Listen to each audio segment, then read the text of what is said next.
On Tacoma Means Business, Andrew Fry advises us on what it takes to help grow and increase your company's profitability.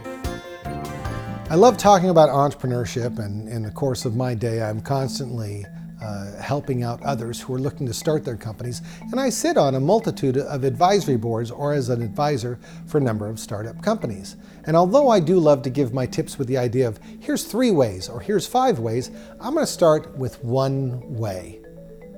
Make your first dollar. If you want to be an entrepreneur, I cannot emphasize enough how important it is to make that one sale. Make your first dollar. There's a reason why people will take that first dollar or that first check and put it in a certificate in a frame and hang it on the wall. It's the proof that you've started a business.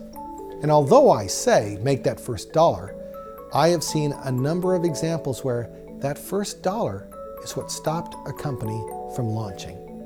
And I'll give you 3 quick examples of real-world companies that I'm not going to name, but that I at least helped advise the people who are starting them. One was a person who wanted to start a game. Now, gaming and game companies are very hard to start, but it's very important that you get the game going, up and running, and make that first dollar. Sell the game. Make sure that there's an audience for it. Well, this particular person had a good idea for a game. I think it was a great idea for a game, and even involved other people to make it happen.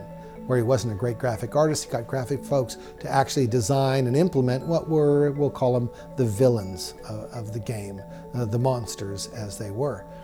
And I saw him work on this for 2 years with lots of different people involved until, guess what?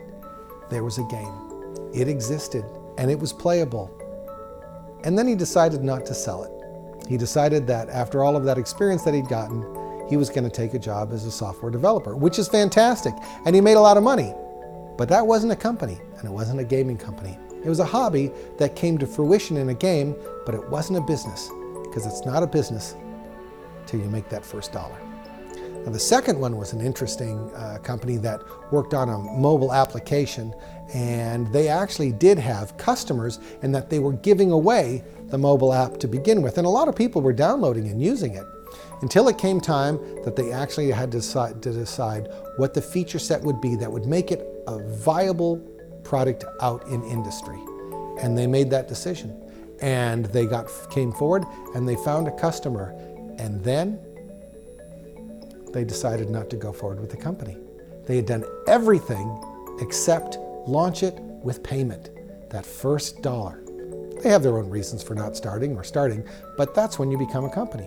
And the third one was a gentleman who put together what I consider to be a platform play, an actual product that once actually implemented could be used over a course of different verticals within an industry. And that's a really powerful company to start.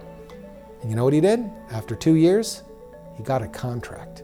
As soon as that contract hit and his first delivery had to be made, that's when he was a company. And I believe that this company is going to take off and grow. Well, how about for myself? Where's an example there? I had a company called Lariat Software, and Lariat Software worked with streaming media applications. We had a solution for streaming media servers that would allow for you to create reports and let you know who was viewing, how long they were viewing for, where they were coming from. Now, if you did that on a single server, it was a rather simple thing to implement when you looked at the log files and created the solution.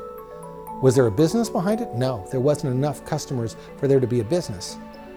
But there was for the larger companies that were doing multiple streams. So we sold that first product, and we sold it for a very low price. It was like $19.95. But we had enough customers that they came back to us and said, now this is what we need. We'd love you to tweak this. Can you increase the accuracy here? And I don't have 1 server, I have 20 servers.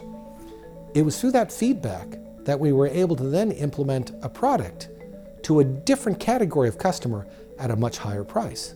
That price was around $20,000 plus ongoing maintenance and fees. That was a business. That employed people. But if not for that first dollar, that first little stats package, we wouldn't have gotten the feedback to go further on. Thanks, Andrew. For more ways on launching and growing your business, check out Tacoma's Community and Economic Development Program at makeitTacoma.com.